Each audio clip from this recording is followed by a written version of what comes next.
Mitgliedsunternehmen Porducer Serviços vorstellen wird und über das Verpackungsgesetz in Portugal sowie die Neuigkeiten 2025 informieren wird. Mein Name ist Paulo Azevedo, stellvertretender Geschäftsführer der AHK Portugal, unter anderem auch Leiter der Markt- und Absatzberatung. Und mit mir hier ist Antonietta Sá, die diesen Service auch im Rahmen unserer Aktivitäten der AHK Portugal begleitet. Ich möchte mich ganz herzlich natürlich für die Anwesenheit von Marta Carvalho und Joana Bastos, beide vom Porducer Serviços Team, bedanken, die hier sich die Zeit genommen haben. Mas só uma nota em português. Marta e Joana, muito obrigado por estar cá conosco e disponibilizar o vosso tempo e competência e informação para a nossa audiência alemã.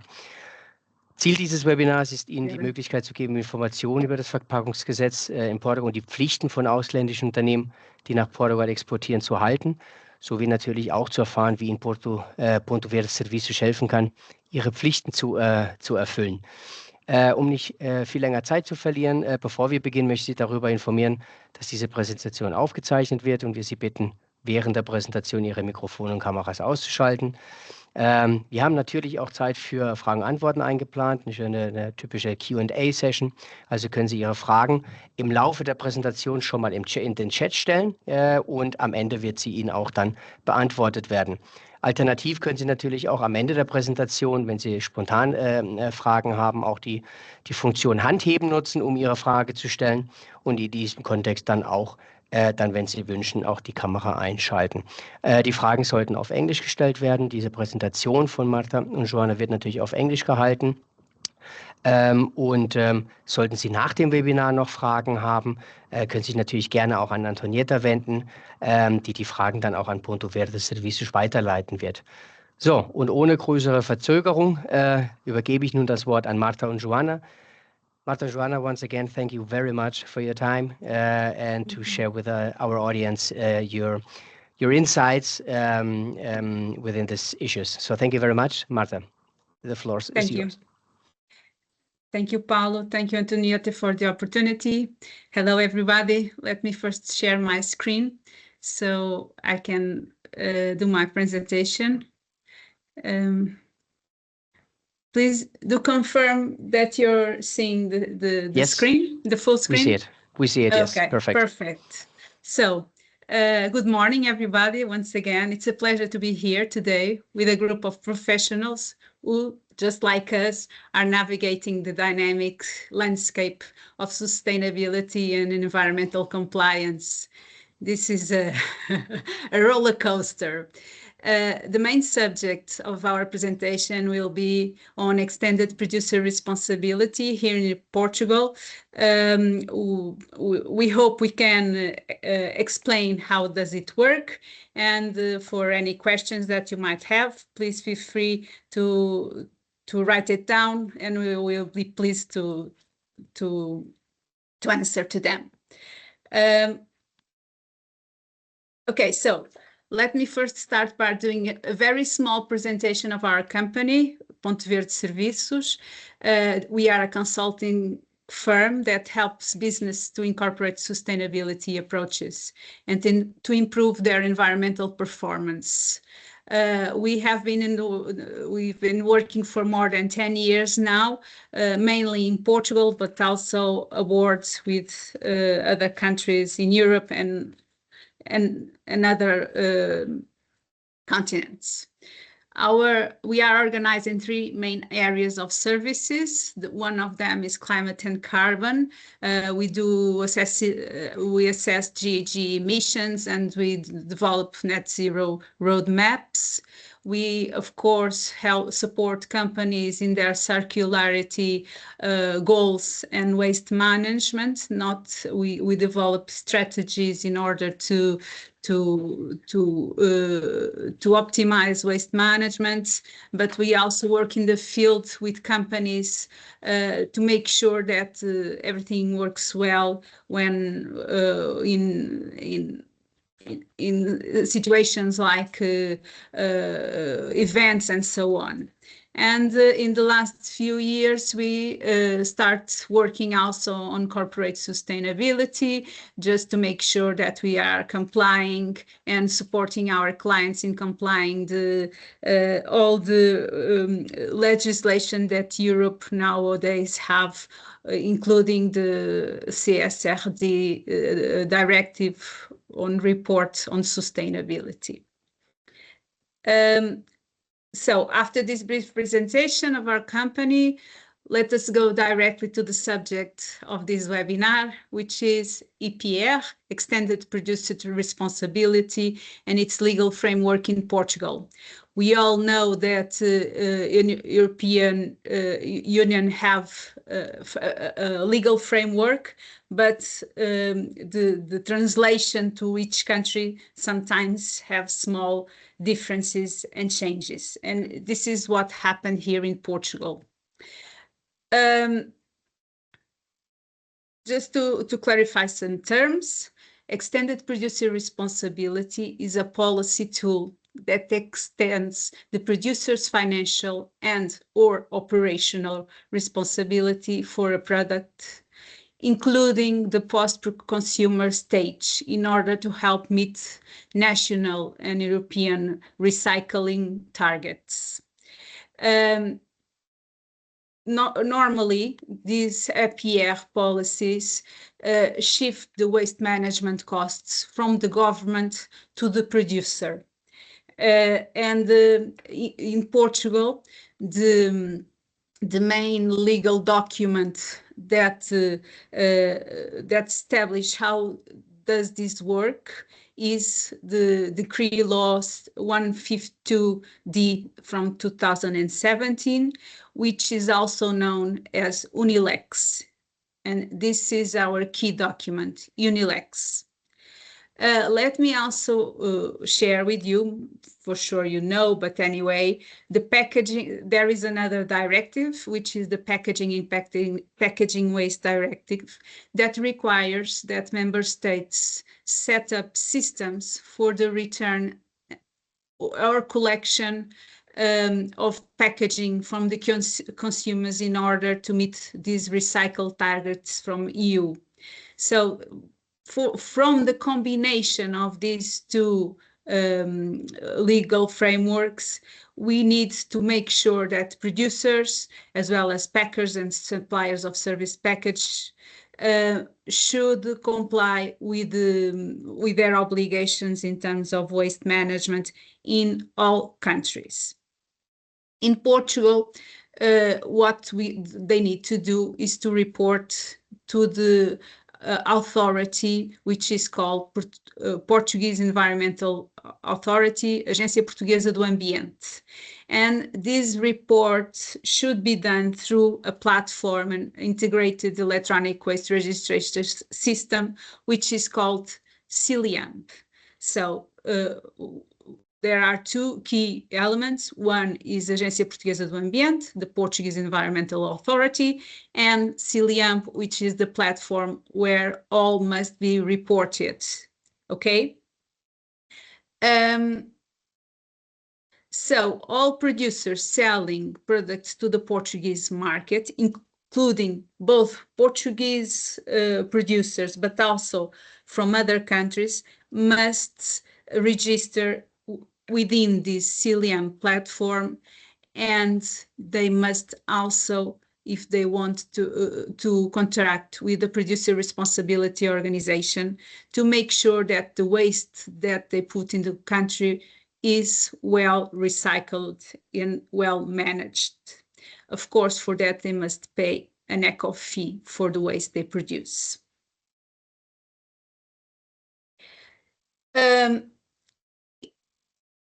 So I will go into detail about the specific requirements that you need to comply. But what I would like to explain that this report that you must do to the authorities includes the type and quantity of products or materials placed in the national market, in the Portuguese market, which is the management system chosen for each type of waste, if you decide to go to join a collective system, or if you decide to do it by yourself. And this applies not only for packaging and packaging waste, but also to other flows of waste, including electric and electronic equipment, oils, batteries, tires, and vehicles. And what about companies companies like yourself that are in other countries and intend to sell to Portugal? In this case, you need to comply with these requirements, but there is another role that comes to play, which is called authorized representative, because you must do it through this person or this company, which should be based in Portugal, which is authorized representative. And what Unilex says about it? It says that a producer that sells products through distance selling techniques directly to end users in Portugal must appoint an authorized representative, which would be responsible for complying with obligations under the terms of the Unilex. For instance, if you do, instead of selling products directly to end users or end consumers, you do it using a distributor, in that specific case, you may choose to have an authorized representative, or you may ask your distributor to do it on your behalf. Schematically, so your producer that intends to sell to Portugal, to whom do you sell? If you sell directly to end users, both private or non-private, industrial, then it is mandatory to do your registration through an authorized representative. If you sell to distributors within UE member states, then in that case, if you decide not to go to an authorized representative, your distributor must himself do the registration and comply with all the process. Outside EU member states, in that case, it is mandatory that your distributor should be the producer. Okay, these are the three possible options.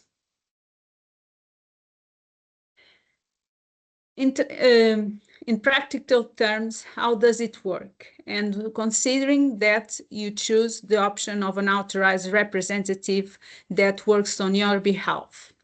So the producer mandates an authorized representative to work on their behalf in order to comply with the EPR in Portugal. There are two main entities that we need to work with. First, the registry entity, APA, Agência Portuguesa do Ambiente. And the second one is the Producer Responsibility Organization, the EPR scheme, the entity that manages waste on your behalf, okay? And within this triangulation that we work. Focusing first on the authority, on the Environmental Agents Authority, what do you need to do? First step is to registrate in CILIAMP, in APA's registration platform. And this registration must be done by your authorized representative, not yourself. I know that in Germany, you do it yourself. In here, you do it through the authorized representative. And you need to report data on the quantities that you intend to put on the market during that year, and in the year after, a correction statements. So, starting the process, you select authorized representative, and you attribute a mandate to this authorized representative to work on your behalf. This mandate includes the kind of waste that you're putting in the Portuguese market, and some additional information. And the authorized representative on your behalf submits the mandate in Ciliam platform with information of your waste streams. And this must be done with a minimum of 15 days notice prior to the date it enters into force. Okay? After that, APA analyzes, Agência Portuguesa do Ambiente, the Environmental Agency, analyzes the mandate, and when it approves, it assigns the producer registration number to you. So after approving the mandate, you will have a Portuguese environmental number, which is the number that explains that that you have your everything okay in Portugal regarding to EPR. And a new thing that happened from 1 January of 2025, which is something new, is that this number must be included in every invoice, transport document, or other equivalent document issued to your clients. So from now on, your clients need to know what is your registration number in order to make sure that the waste that you put in Portugal is well managed. On the other hand, okay, this is the relationship with the authority, with the environmental agency, but we must sure that the waste is well managed. So a new relationship exists with the Producer Responsibility Organization, which is the EPR scheme. Once again, is the authorized representative on your behalf that relates with this Producer Responsibility Organization, and is the authorized representative that signs a contract with them for your wastes and do all the reporting needed in order to fulfill with your compliance needs. Is also to the authorized representative that the Producer Responsibility Organization will send the invoice with the eco fee that you need to pay for the waste you put in Portugal. And this includes urban wastes, but also non-urban waste, industrial waste. This is something new that started from this year on, okay? So regarding EPR as a whole, this is the main framework. And the second subject that I would like to present relates to packaging labeling. Antonietta told us that there are some doubts about it, and we would like to explain what's happening because everything is changing also. So, as you might know, there are three main types of packaging: primary packaging, secondary packaging, and tertiary packaging. Regarding to When and how to apply packaging labeling. According to NILEX, the decree law that I told you before, non-reusable packaging is not subjected to labeling. Okay, non-reusable packaging is not subjected to labeling. You don't have to do it. There are two exceptions. For instance, if you have primary packaging originating from another country that is already marked with a symbol, that package could be placed in the national market with that symbol, okay? You can use the same package, primary package. The second exception applies to the packaging managed under the deposit refund system. And in this specific case, it must be labeled, okay? Regarding reusable packaging, it is subjected to labeling. All reusable is subjected to labeling. And these are the key responsibilities. Nevertheless, brands, as you might know, should influence their consumers to adopt good environmental practices. So brands that operate under an integrated packaging and packaging waste management system must adopt measures. And these measures include marking non-reusable primary and secondary packaging with an indication of its appropriate disposal destination, or provide information on the disposal of packaging waste by any suitable means, for instance, on the packer's websites. For instance, if you put in the package a QR code that gives information how to do the recycling, the sorting and recycling, and for instance, information in the instructions manual for the packaged product. So even in this case, it's more about good practices and supporting your consumers how to do the recycling process. Just to let you know, this is just a curiosity, the colors of packaging in Portugal. So we have three main colors: blue for paper and cardboard, yellow for plastic and cans. We mix both. Sorry? Aluminium and steel, exactly. And for glass, we have the green one. Just before starting to the Q&A process, we would like very well to support you in any need that you have.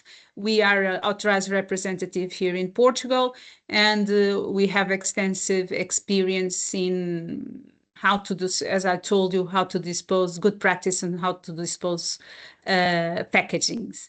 So, and we are now open to your questions. Please feel free to.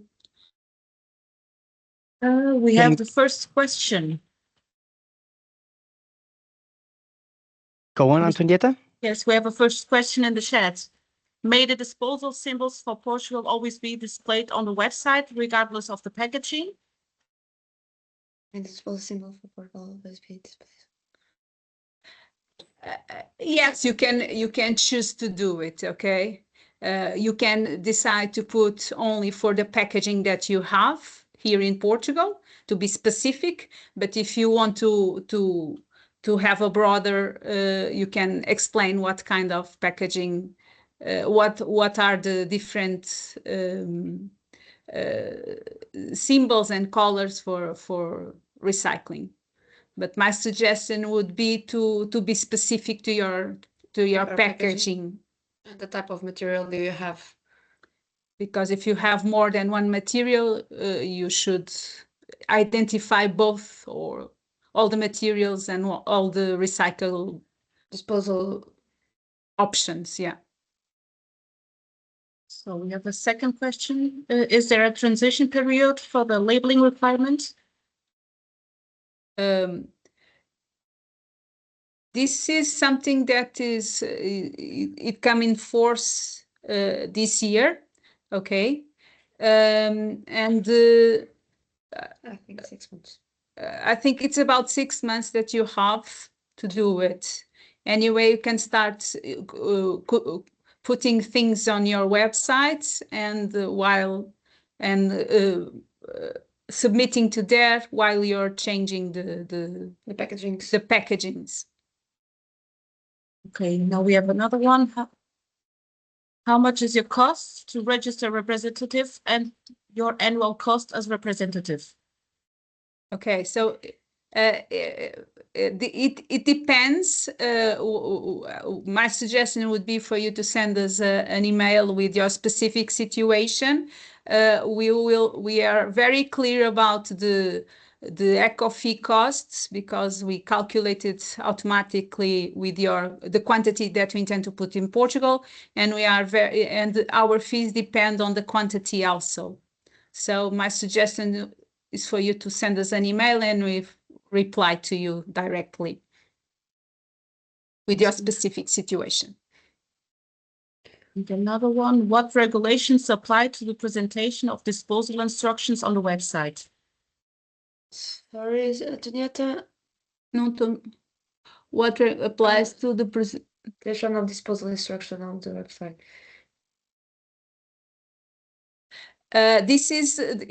It's all on Unilex. It does this decree law that I was talking about. It doesn't explain exactly how to do it. It just asks you to do it using your website or a QR code or so on. For example, a packaging of paper and cardboard. You can put a QR code there, go directly to a landing page, and then you say, in Portugal, this kind of packaging need to disposal on the blue container. It's the paper and cardboard container in Portugal to this kind of waste and go to recycling, okay? But don't forget, it's non-reusable packaging, no needed this. It's just for the SDR system, the disposal and refund system, you need, it's obligated, and for the reusable too. So the other ones have time to do that if you want, just you have time. So the next question, we manufacture products in Germany and sell them to a supermarket in Portugal.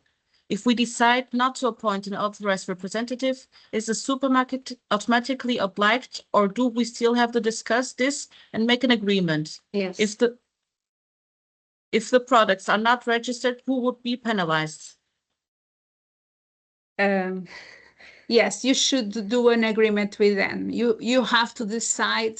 The extended producer responsibility says that the obligation is yours, right?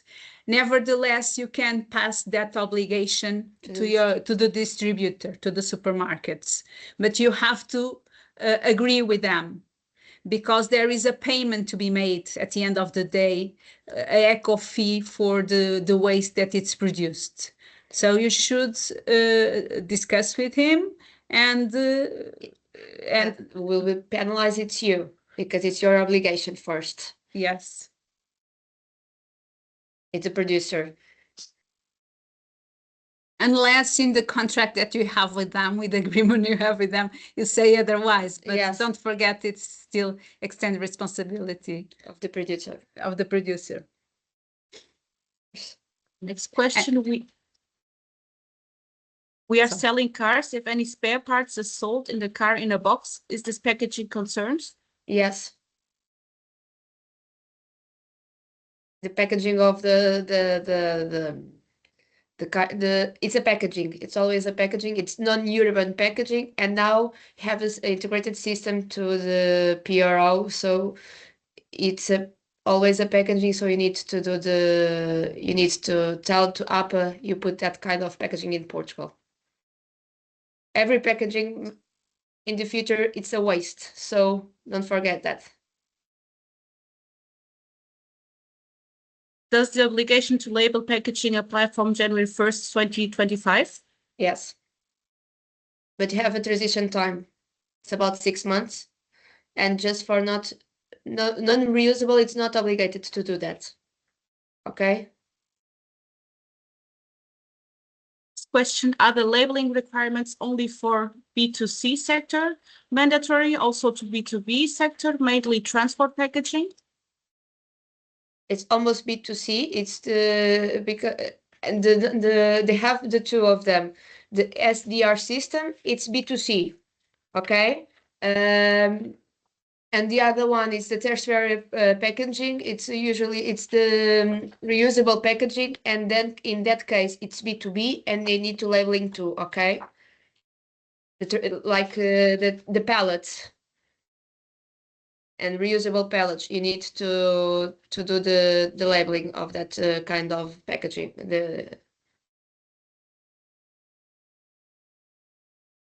So another question, where can I find information for the labeling signs? For example, the minimum or maximum size of the signs, the colors you can choose, exceptions for small packaging, and so on. France, for example, has a so-called sorting guide.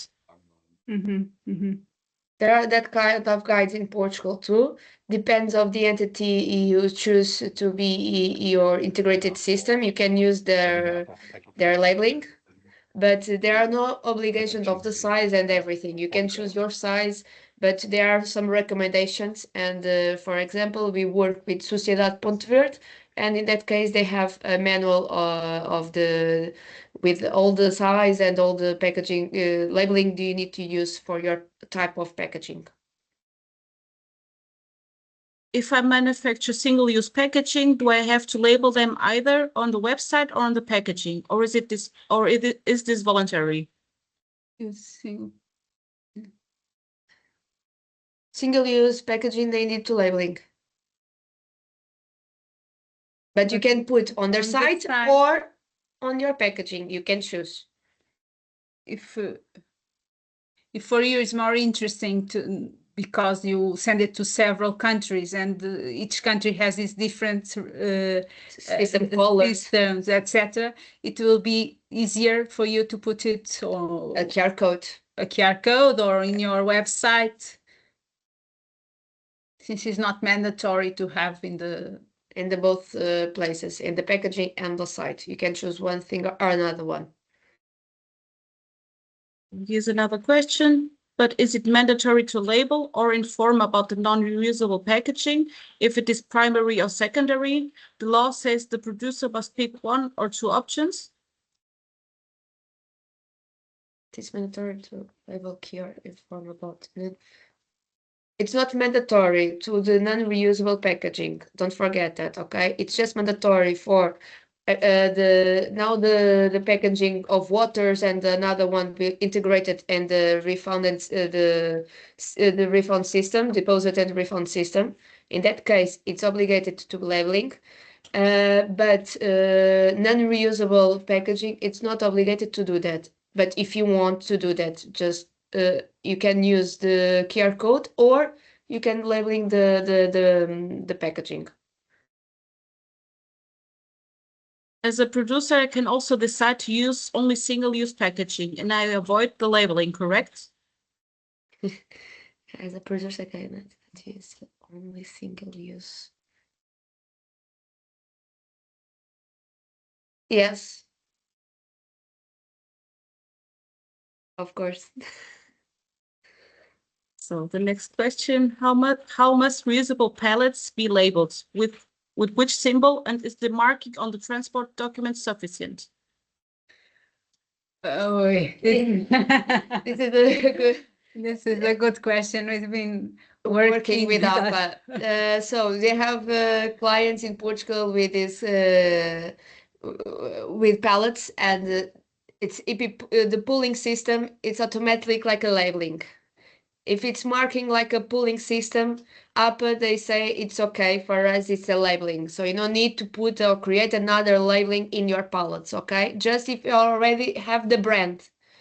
If the brand it's a part of a pooling system, you don't need to do another labeling, okay? Yeah.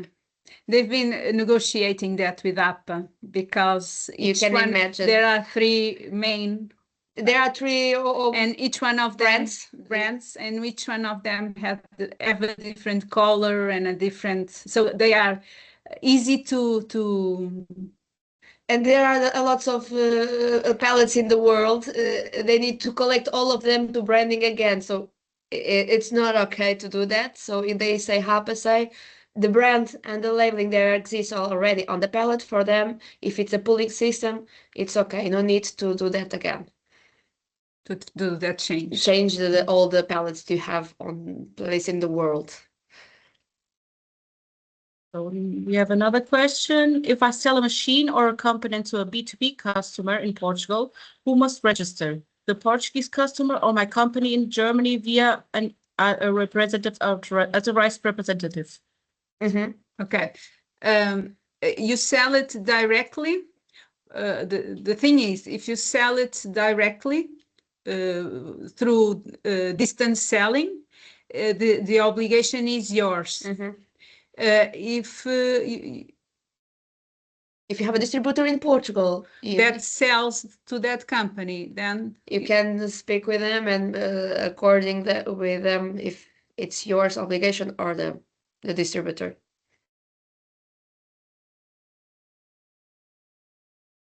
Are there any more questions?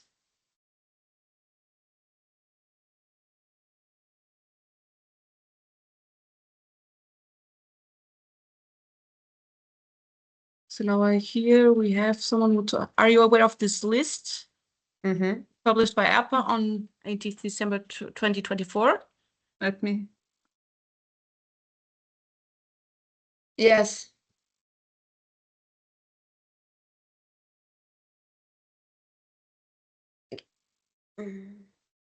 It's also according to Unilex.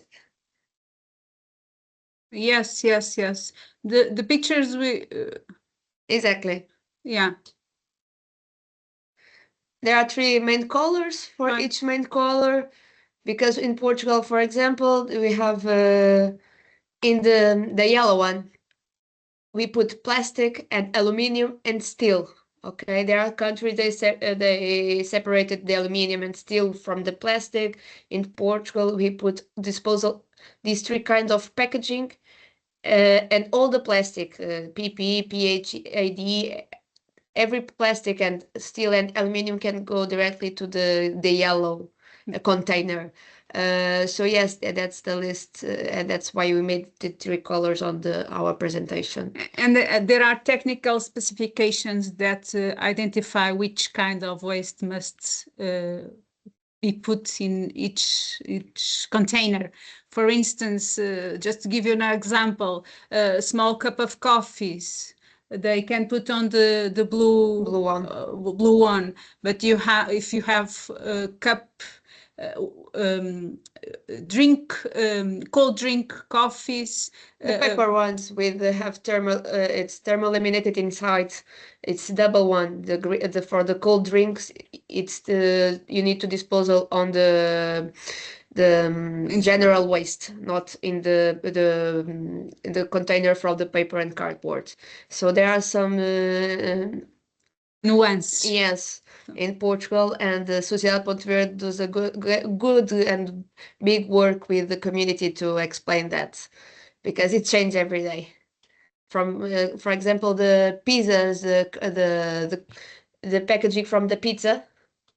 In Portugal, for a few years ago, it's go to the general waste because they have some oils and now without food you can dispose of that in the paper and cardboard container. So it's always changed. Techniques they are always change, and we can also help the entities outside from our country to comply with the yes, it is all regulations and new regulations every day. Any more questions?